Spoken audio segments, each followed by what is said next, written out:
Praise God for this opportunity. Makamusta kayo? Thank you sa lahat ng nangangamusta, lalong-lalo po dun sa mga nagpe-pray, nag-encourage, at kahit sa inyong mga nagre-criticize, importante sa ating demokrasya na kung tingin yung tama ay mag-encourage at kung tingin yung mali ay mapakinggan namin ang inyong boses. Kaya nga starting today, pipilitin namin na hindi lang po ako nagsasalita, kung hindi nakikinig ng mabuti kami sa inyo. So sa comments po, kung may mga questions kayo, unlike before po na ako mismong may hawak ng phone at kapag ka nagla-live, binabasa ko po. But ngayon po, ililista po namin and then in our next broadcast. We're also inviting groups, not only those who are supportive, those po na hindi naniniwala sa ating mga paninindigan, student groups, teachers groups, mga healthcare. We're willing to sit down with you in private or with Facebook at pag-usapan po natin ang mga issue sa ating lipunan. Why do we start out by praising and thanking God? Because we are here for one reason.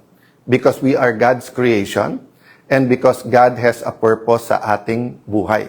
So let me start out with that, no? Sa aking pagbabati sa lahat sa inyo, sa Luzon, Visayas, Mindanao, sa lahat ng ating kababayan, lalong-lalo na po sa ating mga OFWs na grabe po ang sakripisyo, lalo po sa mga panahon ngayon ng krisis. Sa aming pagbati sa inyo, obligasyon po namin na magtrabaho. So the last few weeks, napakinggan nyo yung word na work or parating sinasabing trabaho, trabaho, di ba? Tapos yung iba, kasi actually kung pumunta ako sa Senate yesterday at tinanong ako, Sir, are you going to work? Or sir, magtatrabaho ba kayo? Ang isasagot ko sa kanila kasi, mali ang tanong nyo eh. Bakit po? Never naman tayo tumigil sa pagtatrabaho. From May 11, when we were elected as Senate President, until yesterday, when we were replaced as Senate President, hindi naman tumitigil ang pagtatrabaho.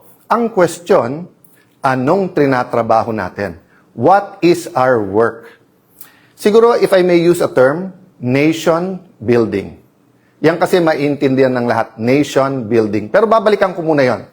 There was a time sa Bible po na, alam niyo naman po, nung araw, ang pagbibiyahe ay, meron na rin po silang mga vapor noon or mga bangka. Pero of course, ang most na biyahe ay mga kabayo, donkey, may gumagamit po ng camels, but most people, they walk, di ba? They walk. That's why nga po ang mga Hudyo, pagkapapasok po sa isang bahay, ang paa ang huhugasan kasi sandalyas, di ba? Wala pa namang on Nike, Adidas, Puma nung mga panahon na yon. Wala rin pong mga hotel, mga Shell, Phoenix, mga gasolinahan na kompleto ng mga restaurant na may Kenny Rogers or KFC or McDo or Jollibee nun. So nung isang beses po na maglalakbay ang mga apostles kasama ang Panginoon Hesukristo, nabasa po ng ating Panginoon Hesukristo ang pag-iisip po ng mga apostles. So nung tinanong po siya, because they were asking each other, nagtatanungan sila, ang tanungan nila sa isa't isa, saan tayo kakain? Saan tayo matutulog? May pera ba tayo? Miracle after miracle, nasaksihan na po nila. So ang sabi ng Panginoon Hesukristo sa kanila, seek first my kingdom and righteousness, and everything shall be added unto you. So there are many, many lessons there. But what are the relevant lessons for us today? One, seek the kind of nation we want. Diba? Parati natin sinasabi, ganito ang gusto natin Pilipinas. Actually, mas madalas natin sabihin, ano yung Pilipinas na ayaw natin. Pero we have to envision the Pilipinas na gusto natin. So, hindi ba pag nagdadasal, let me address myself to Christians, no? Whether you're Anglican, Catholic, Evangelical Christians, di ba parati nating sinasabi sa Lord's Prayer or Apostles, yung tinuro ng Panginoon Hesukristo sa mga apostles, yung part na sinasabing, your kingdom come here on earth as it is in heaven. Ano po ibig sabihin nun? Bakit po tayo nagdadasal na yung kingdom mo sa heaven dumating dito sa earth? Kasi po, perfect ang kingdom sa heaven. Walang gutom, walang injustice, wala pong nag-aaway-away, wala pong corruption, wala pong baha. Kaya wala rin flood control scandal. Walang may sakit, di ba? So, but it's also about a culture. So, when the British colonized Singapore, they brought the British culture. When the Americans colonized the Philippines, they brought the American culture. Kaya tayo halo-halo po yung culture because ancient times, marami ng Chinese traders, and then dumating ang Kastila, then for a short while, dumating ang mga Hapon, but that was a different story, and then the Americans until Commonwealth. So what's my point? No? My point, lesson number 1, seeking His kingdom, tapos sabi, everything comes to you. Same thing po. If we build the kind of environment, the kind of culture, the kind of nation we want, hindi na natin kailangan pag-usapan yung corruption, yung equality, lack of opportunity, because magiging built-in na yon. So despite miracle after miracle, the Lord Jesus had to remind the apostles, huwag nyo nang isipin anong kakainin nyo. Huwag nyo nang isipin saan tayo matutulog. Huwag nyo nang iisipin na mapapagod ba tayo, saan tayo magpapahinga. Ang isipin nyo, ang kaharian ko at sino ako or yung righteousness ng Panginoon. So, I am constantly reminded, despite po na nagro-rotation po ang bagong 13 o bagong majority sa pag-criticize, I have to keep on message. I have to continue talking to you and explain what we're fighting for. Let me read this and let me ask you if it resonates with you, no? So, syempre, pag nag-survey, halimbawa tayo ngayon, tapos inisa-isa, anong klaseng Pilipinas ang gusto nyo? Diba? Anong napipicture nyo? Siguro the easiest way to say it is some will say, Sir, parang Singapore. Sir, parang Japan. Sir, parang Switzerland. Depende kung anong napuntahan mo or nakita mo, di ba? What do you think of this? We, the sovereign Filipino people, imploring the aid of Almighty God in order to build a just and humane society and establish a government that shall embody our ideals and aspirations, promote the common good, conserve, develop patrimony, and secure to ourselves and our posterity the blessings of independence and democracy under the rule of law and a regime of truth, justice, freedom, love, equality, peace, do ordain and promulgate this Constitution. So yun, medyo sa umpisa at saka sa dulo, giveaway kasi hindi po to nilikha lang ngayon or sinulat or hindi to chinat GPT or hindi to yung parang survey. Kung hindi ito po yung preamble sa ating 1987 Philippine Constitution. Diba? Ibig sabihin po, ito po ang attempt na i-articulate kung anong Pilipinas ang gusto natin. Can I highlight for today? 1, the aid of Almighty God. So dun po sa inyo naman nagsasabing, wag nating isama ang usapin Diyos o ang batas ng Diyos sa batas ng tao o gobyerno. Hindi po, mismong konstitusyon natin sinasabi in the aid of the Almighty God. I agree with you if you say na wag nating sabihin ang Diyos kampi kami sa amin or kampi sa inyo o kayo, demonyo kami, ganito. I agree with you kasi nga dapat we're on God's side. Hindi dapat nating claim na God is on our side, di ba? But yung salita ng Diyos ay importante. So that's number 1. Number 2, malinaw na malinaw dito. Rule of law, ibig sabihin po, hindi tao yung masusunod kung hindi batas, di ba? At nakalagay din po dito yung sinasabing regime of truth, justice, no? So ibig sabihin po, kailangan maghari ang katotohanan. So let me go to a new word, cover. Cover. What does it mean to be covered or to have cover? Diba? So sa libro, yung cover, yun yung ibabaw. Pero halimbawa, sa ating mga Kristiyano ulit, mga kapatid nating Muslim, Assalamualaikum, let me use the biblical principles and talk a little bit about what is close to my heart in what I've learned dun sa biblical principles. So halimbawa, sa mga Kristiyano, hindi po ang ating sariling gawa or hindi tayo worthy na ma-reconcile sa Panginoon. Pero paano yon? May utang tayo, may kasalanan tayo. We are covered by the blood of Jesus. You are covered, di ba? So pag sinabi kong halimbawa, George, in advance mo 3 months na sweldo. Sir, sabi mo last time, pag nag-overtime ako ng etong habang SP ka, covered na yung utang ko, di ba? Bayad na yon. So, napaka-importante po ng word na cover. Okay. Having said that, ano po ang ibig sabihin pag sinabi natin na ngayon na recovered? Ibig sabihin, na-cover dati, nawala, nire-recover mo. Diba? So for example, during the time of President Aquino and the first half bago nung pandemic, President Duterte, napakaganda ng ating ekonomiya. Nagkaroon ng economic recovery. Diba? Na-recover. Nag-recover ang ating ekonomiya. But simula nung pandemic, nagka-problema, and then gumanda-ganda after the pandemic, then ayun, sunod-sunod. Yung ating flood control scandal, actually, ano lang po yun. Yun siguro ang pinakamalaki. Pero napakadami pa na systematic corruption na hindi na pag-uusapan. And then, of course, nangyari itong Ukraine-Russia conflict at tapos yung Middle East, nakakatapos lang pero we still feel the effects. So what I'm saying, again, our economy is suffering. We have to recover. Okay. So, in terms of nation building, yung 13 po ngayon o yung majority led by Senator Lacson, Senator Soto, Senator Win Gatchalian, of course, as the Senate President, the two Senator Tulfos, Rafi, and Erwin, I will not take it away. They want to build a nation. Don't take it away from us. Yung aming pong grupo want to build a nation. So, good faith po tayo. Meron kayong vision of a nation you want to build. Meron kaming vision nung gusto natin i-build. Pero tanong ko, anong regime? Regime of truth and justice ba? Kasi kung regime of truth and justice, let me tell you, mga kababayan, there are two groups now. Those who want to uncover the truth and those who want to cover up the truth. Dalawa lang po ha, dalawa lang po. So pwedeng one who wants to uncover, di ba? One who wants to cover up.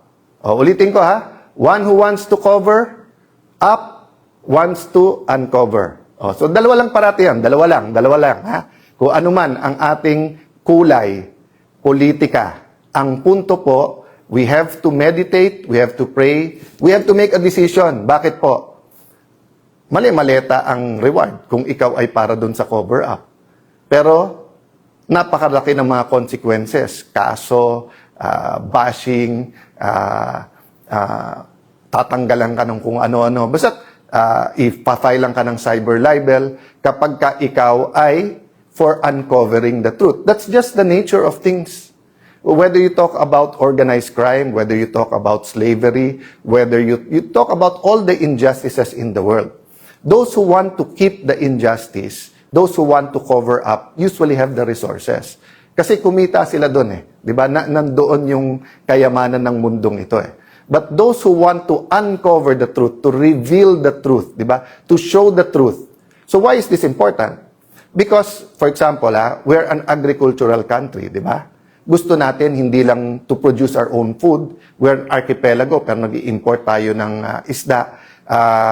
Nakakakain tayo, pero magsasaka natin, hindi nakakakain. Mga anak nila ayaw na po maging magsasaka kasi walang pera sa pagiging farmer. And there are a lot of good programs, di ba? But, habang ninanakaw lahat ng pera, habang mali-maleta ang pera, habang ang, hindi lang naman flood control, di ba? Pati yung irrigation, ninakaw din yun. Ilan regimes ang dumaan, pati fertilizer, di ba? Tubig ang binigay nung before sa ating mga farmers. So what I'm saying there is that in any home, in any building, in any nation, foundations are important. So kapag ka ikaw ay gumawa ng isang bansa, ang pundasyon niya ay sa buhangin, gigiba yun. Gigiba po yun. Kasi hindi tama ang pundasyon. So kailangan ang pundasyon natin katotohanan. So respond lang ako ng konti, sabi ni Senator Lacson, sayang ang pera.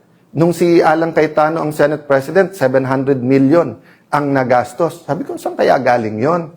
Tapos, sabi ko, total, magaling mag-divide. Sila Senator Lacson, very divisive. Dinivide ko. Kasi ang ginamit niya, 28 days daw ako naging Senate President. So, tignan niyo po ha. Multiply muna, multiply. Multiply mo ang 25 million na sinabi ni Senator Win na gastos ng Senate a day, i-multiply mo yon sa 28 days, and, baliktarin mo naman, division. 700 divided by 28 days is 25 million. Yun din naman ang ginawa ni Senator Win. Tinignan niya lang yung budget ng Senado, tapos dinivide niya, nakuha yung 25 million a day. So nasaan yung intellectual dishonesty? Nasaan ang pagtatago ng katotohanan? Simple lang po. Kahit sino po ang Senate President, 25 million a day ang gastos ng Senado kung ganun kasimple ang computation mo. Meaning, yung budget ng buong Senado divided by the number of calendar days. Di ba? So, may nabasa po ako, sorry, nakalimutan ko kung sino mismo nagsabi. Sabi niya, statistics is like a bikini. Ulitin ko statistics is like a bikini. Why? What it shows is very revealing, but what it hides is essential. So makikita nyo po, ni-reveal niya, parang pang-intriga, di ba? Kasi magaling naman talaga sila mang-intriga eh. Nagte-take turns lang naman po. Si Raffy Tulfo, si Erwin Tulfo, si Senator Ping Lacson, tapos yung iba sa grupo nila, yung tag team lang yun, para, kayo naman mang-inis kay Alan, kayo naman magkalat ng hindi totoo, kayo naman magkalat ng ganito. Palabasin natin ang gulo-gulo, di ba? Again, ano yung intent? Para hindi malaman ang buong katotohanan tungkol sa korupsyon sa ating bansa. But let's be intellectually honest. Whoever was SP nun, ganun din ang gastos. Question. Pero bakit sila one day may napasa? I challenge all the congressmen and senators. 1998 pa lang, congressman na po ako. Naging konsyal po ako, for a short while po, vice mayor. Naging member po ako ng House of Representatives. 4 na term po, 4 na term. Pangatlong term ko na po to bilang senador. I was privileged, no? God honored me by allowing me to be speaker and then for Senate President kahit maikse. I challenge lahat ng congressman, senador. Prove me wrong. Sa huling 3 araw, yung Monday to Wednesday, kapag kayan po ay session, diyan po ang ratsadahan. Kasi lahat ng pang second reading, i-second reading na natin. Lahat ng pang third reading, i-third reading na natin. Lahat ng, halimbawa, 7 ang nakapila sa Senate or 20 nakapila sa House sa interpellation. Kakausapin na ng majority leader yon or mag-uusap majority minority leader. Pare, isa na lang magtanong, pasa na natin to. Yun po talaga ang ano doon. But what did the group of Senator Win and Senator Lacson do? Since May 11 po hanggang yesterday, hindi po sila naglagay ng mga miyembro ng committee nila as minority. Sila po ang ayaw magtrabaho. Hindi po sila naglagay ng mga miyembro para hindi mag-function yung mga committee. Question. Paano po yung mga ready na for BICAM na ipapasa? Yung po ay inauthorize namin. Tatanda nyo po, May 13, yung pong inatake ang Senado, yung pong sa NBI na sinasabi lang ngayon na halatang halata na ngayon ay part ng kanilang plano na sa aming binibintang. Alam nyo po ba na the next day po ay meron pong BICAM tungkol sa voucher system sa DepEd. Yun po ay nakakasana sa House of Representatives. Nag-confirm ako, tinawagan ko mismo si Speaker D na pupunta po ako doon. Tapos nagkagulo. Kinancel nila po yun. Kung hindi ako nagkakamali, si Senator Bam Aquino ang chairman nun, ang magpapatuloy nun. Meron napakarami pong hearing. Yung hearing si Senator Pia tinuloy. Yung kay Senator Pangilinan, nagtanong naman siya sa floor, pero sunod-sunod na batiko sa iba't ibang mga pahayagan at online, kawawa daw yung farmers, dumating po sa Senate, tapos pagkatapos hindi pinakinggan. Kawawa po talaga kasi nagamit sila. Kasi pwedeng ituloy ang hearing. Hindi nila tinuloy. So yung sinasabi po nilang hindi nagtrabaho, waling-waling po yun. No? Walang katotohanan, panay kasinungalingan. No? And that's why yesterday po, ang main na inuna nila ay isang bill na maganda, na gusto natin lahat, na walang ano. Ang joke nga namin, naalala nyo yung 1990s, yung pag tinanong ng bata na, anak, parang wala kang ambisyon. What's your plans? At sasabihin ng anak, ang plans ko, mami, may sampagita, may gumamela, may orchids. Kasi plants pala yon, hindi plans. So, nung tinanong yung majority, what's your plans for the special session? Waling-waling pala, di ba? So, huwag na tayong maglokohan. Yung kahapon, kasi may 13 na kayo, at gusto nyong palitan ang Senate President kasi gusto nyo, tuloy-tuloy na yung impeachment at ang gusto nyo, grupo nyo ang magdikta ng tempo through the presiding officer. That's been very clear to us from the start, di ba? Nung February pa, nung ipepwesto natin si Senator Loren Legarda bilang Senate President, yun na sinabi, hindi sila papayag dahil impeachment ang importante. Pero number 2 lang pala yung impeachment. Ang number 1, yung cover-up dito po sa flood control at napakarami pang iba. Kaya, ang message ko kay Senator Lacson, simple lang. Gusto mo, tumahimik muna ako, meditate, pray, ikaw din. Pero, Senator Lacson, napakahaba ng iyong career. Nakilala ka bilang nag-expose, nakilala ka na sinusundan mo yung ebidensya. Of course, there have been many issues also regarding you, your family, pero yung businesses nyo. Pero, sinantabi ng Pilipino yon kasi magaling ka mag-imbestiga eh. Pero ngayon, bakit? Panay comment mo na lang sa mga witnesses, pero ayaw mong humarap sila sa committee. So, ako hindi ko sinasabi na lahat ng witnesses na to, former Marines, mga bodyguards, mga former military, active military yung iba ha, na naging security. Hindi lang ni former congressman and head of the Appropriations Committee ng House na si Saldico. Marami pa po dyan kasi alam naman po natin na parating may security naman po ang ating mga congressman, senador at mga sekretary. Diba? Alam naman po natin yon. Alam natin hindi sila pipit bingi. So, anong mawawala na may hearing na fair at pakinggan? Pero in the meantime, inuubos kami. Diba? Kaya ang susunod daw, si Senator Marcoleta. Diba? So, and then si Senator Bongo. So, I wanna honor Senator Bongo, Senator Bato, Senator Marcoleta, Senator Jinggoy. Bakit? Before May 11 po, nung nag-usap-usap kami, in fact, nagkita kami May 10 eh. At bago ko mapagharap-harap po ang 12, wala po si Senator Bato noon, nagsabi na po kaming lahat na dadaan tayo sa pagsubok na to at may magsabi na lang pag hindi na kaya.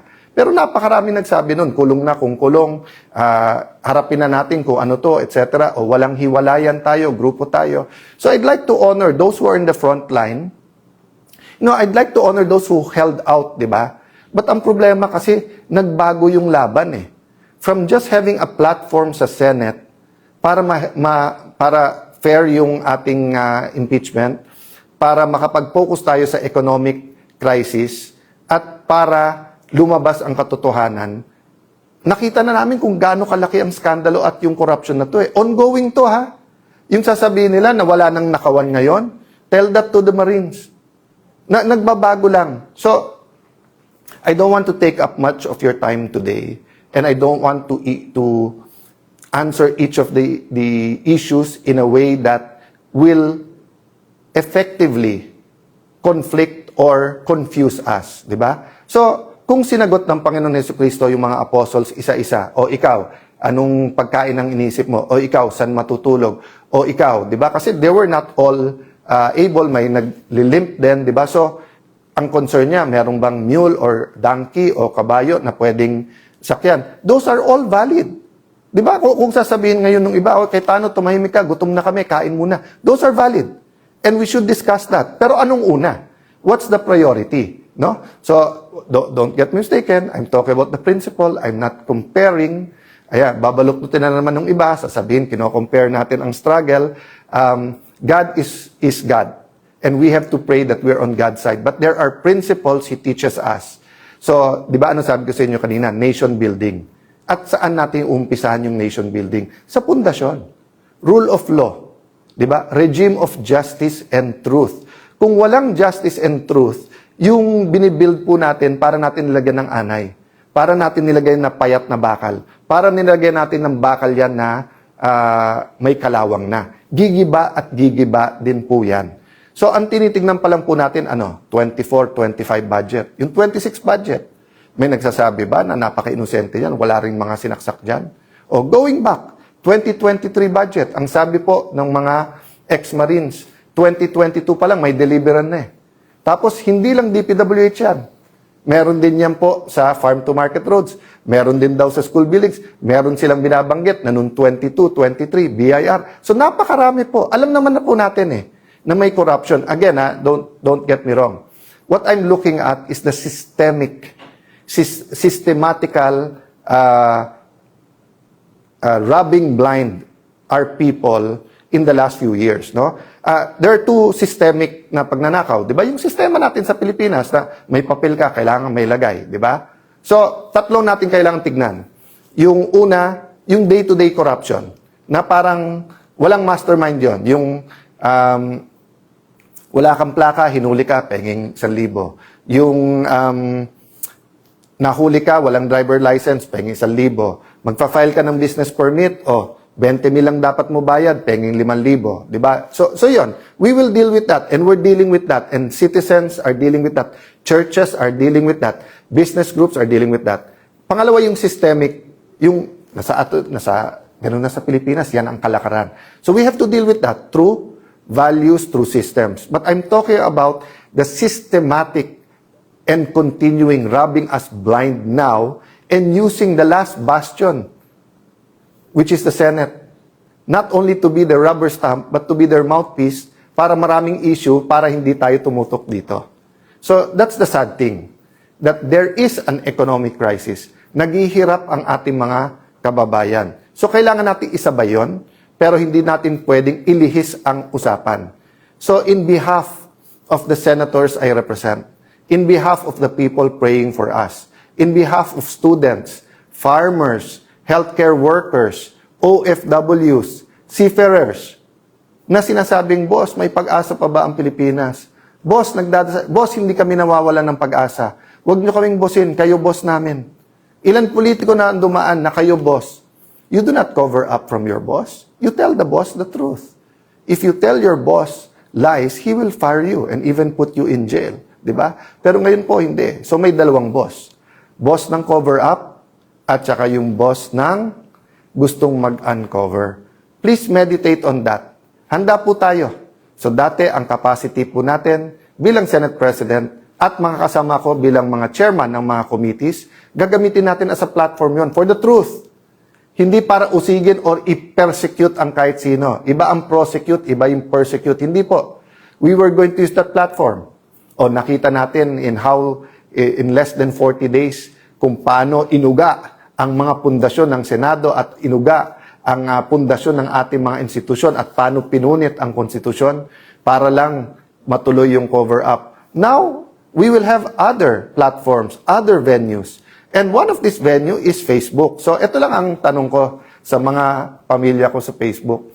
Bakit si Senator Lacson at yung Senator Raffy Tulfo, Senator Erwin Tulfo, na gumagamit din naman sila ng Facebook, na tignan nyo nga sa Senate, bawat salita, tumingin lang ng ganun, gumanon, may sumusunod sa kanila di ba? O tapos, makikita mo, pati kay Senator Lacson, yung angal ni Senator Marcoleta, pati sa CA, kahit anong committee, ini-edit, pinapaganda yung itsura, di ba?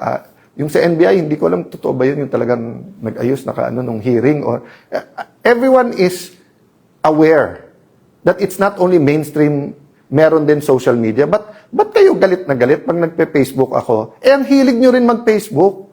So, sasabihin nyo, hindi, kasi mas maraming nanonood kay Alan Cayetano kasi nagsasabi ako ng totoo. Hindi naman parating mas maraming nanonood sa akin. Bakit last year ba? Mas maraming nanonood sa iyo. Raffy at Erwin Tulfo. Problema, nabuko kayo na may tinatago kayo. Di ba? O kung hindi lang sa sarili, para pati din sa Malacanang. So, walang perpekto sa atin. But it's time for real change. So yun ang hinihingi ko mga kababayan. Huwag po tayong susuko, huwag po tayong manghihina. Tao din naman po ako. So I spent a day yesterday, sabi ng asawa ko, pwede kang kumain ng sisig ngayong gabi. Kasi nga mataas cholesterol ko Pero sabi niya, para naman matuwa ka ng konti. Tapos sinama niya yung barkada namin na medyo magaling sa akin ng konti yon, pero ka-level ko na mag-chess. So at least hindi ako talo parate. Tapos, I spent a day reflecting. Tinext ko mga kasamahan ko as a group, individually, na kailangan ito ang sitwasyon, ituloy ang laban. I thank them. Humingi din ako ng kapatawaran sa pagkukulang ko. Sabi ko, pasensya na kayo, hindi rin ako perfecto, tao din. May pagkukulang din ako sa inyo.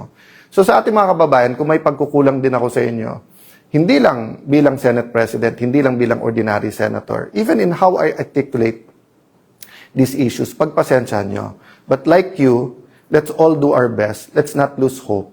And let's keep praying. I still believe there will be people who will be switching sides. Sabihin nyo, hindi sir, pakonti ng pakonti tayo. Sir, iba talaga yung may pera, may kapangyarihan. Hindi po.